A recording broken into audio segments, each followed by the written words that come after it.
ये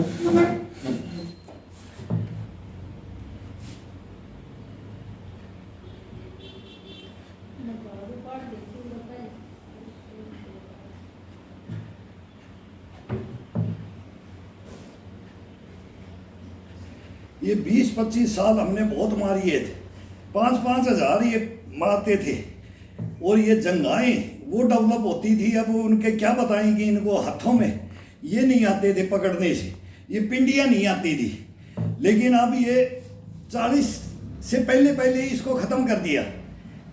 अगर इसको हम भी 50 तक भी लेके चलते, 10 साल और एक्स्ट्रा लेके चलेंगे, 15 लेके चलेंगे, आज भी लेके चल सकते हैं, आज भी उसको लेके चल सकते हैं और कर सकते हैं। लेकिन करेंगे तो घुटने खराब हो जाएंगे, घुटने जवाब दे जाएंगे। घुटनों के ऊपर कभी भी वजन मत डालो।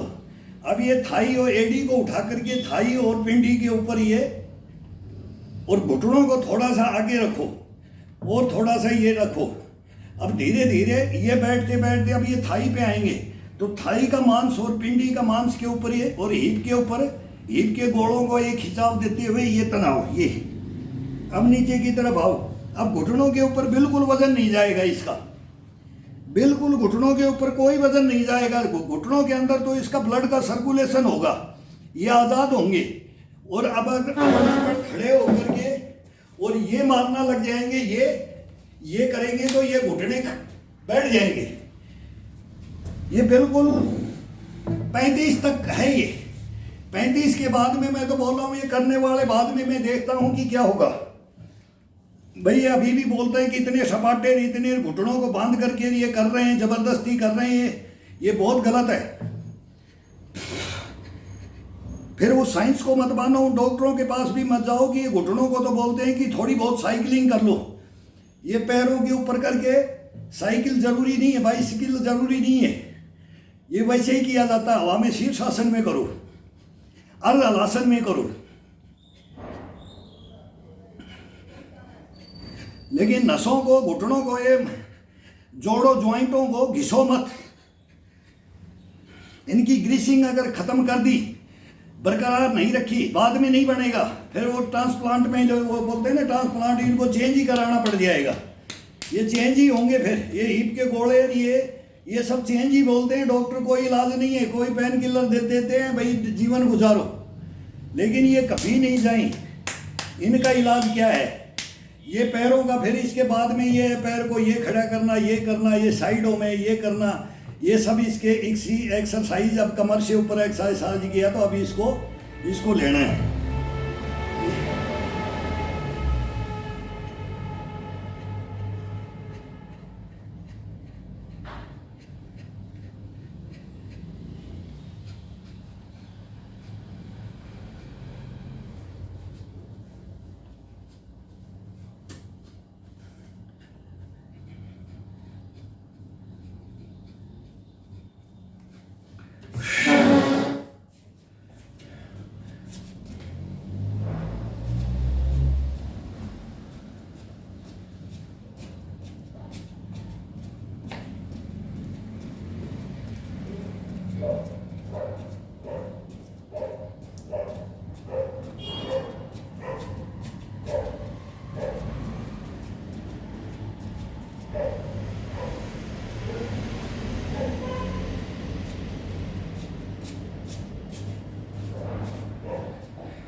ये बूट में थोड़ा सा ये होने का डर है, तो इसको थोड़ा जमा के किया जाता है, नंगे पैर किया जाता है। कोई अगर अभ्यास में है तो ये कर सकता है। ये ज़्यादा डिसबैलेंस इसका तो ये मोच आ जाती है। ये अब अंदर की तरफ दबाओ इसको, ये अंदर की तरफ, ये अंदर की तरफ, ये किसी के घुटने खराब हो जाए ये गारंटी है, ये देसी इलाज है। ये चलने का और ये अपना मूवमेंट है, ये शरीर का अपना मूवमेंट है।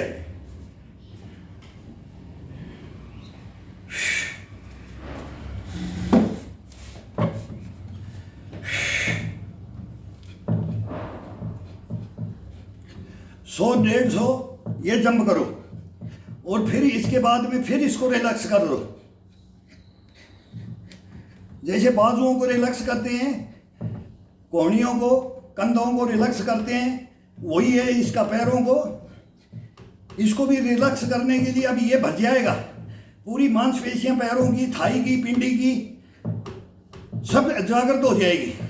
और रीढ़ की हड्डी के साथ फिर ये नीचे जाएंगे तो रीढ़ की हड्डी के साथ बड़ा आनंद आता है। जितना जितना आगे झुकेंगे, जितना आगे झुकते जाओ, पैरों को खोलते जाओ, साइड में खोलते जाओ, झुकते जाओ, पंजे पंजे पे एड़ी उठी होनी चाहिए। देखो इसका कितना आनंद आता है। ये नसों को क्या महसूस होता है पैरों को चलते हैं जब, फिर इसके अंदर चल करके देखो, एकदम ऐसे पता जैसे ये इसके अंदर किसने पावर दे दी। ये पावर, ये इम्यूनिटी बूस्ट पड़ा कहाँ से आ गया है, ये वो जागृत करता है।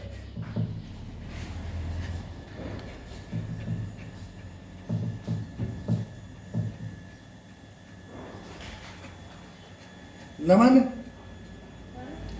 भाई, इसमें फोन के अंदर ये ऐड क्या आ गया, मैं अभी दिखाऊंगा। थोड़ा ये 5-10 मिनट रुक जाए, मैं पैरों की करने लग गया हूँ। तो हुमस बहुत है, तो इतना पसीना आ रहा है। अब ये हवा नहीं चलती है, जमीन प्यासी मर रही थी। लो तपा युग, क्या बोलते हैं उसको, नो तपा, उसका नया नाम निकाल दिया था। की बात लोहे को भी पिघला दिया, लो तपा, नो तपा। तो अब ये शरीर को बनाएगा अभी, इसको जज्ब करने के लिए, इस गर्मी को, इसको सहन करने के लिए। फिर देखो सर्दी में क्या आता, कितना आनंद आएगा। गर्मी और बारिश का अलग आनंद है, फिर सर्दी का। अब ये पंजे पे, अब ये पंजे पे, ये पंजे पे, ये ये ये ये ये ये ये ये ये ये ये ये ये ये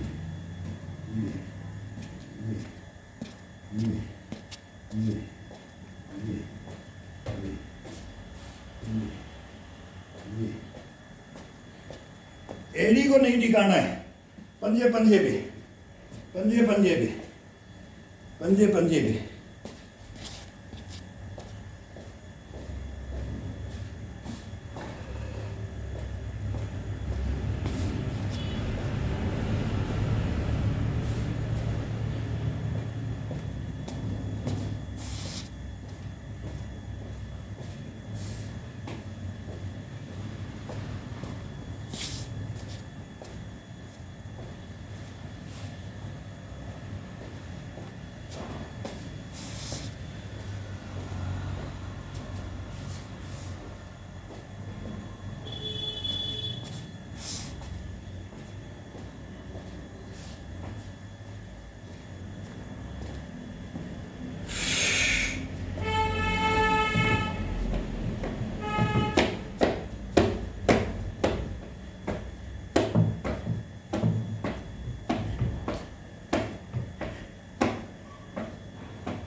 एड़ी को उठाओ, पंजे को उठाओ, एड़ी को उठाओ, पंजे को उठाओ।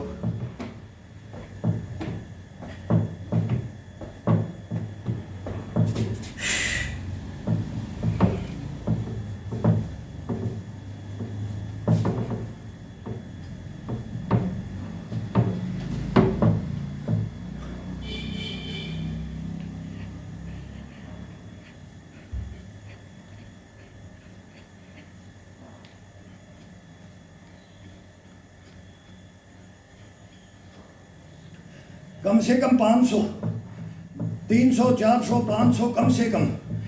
ये डेली का काम होना चाहिए, ये डेली करते हैं। ये डेली का एक्सरसाइज पूरा शरीर का नक से सीख होता है।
बहुत ज़बरदस्त इसकी एक्सरसाइजें होती है पैर की।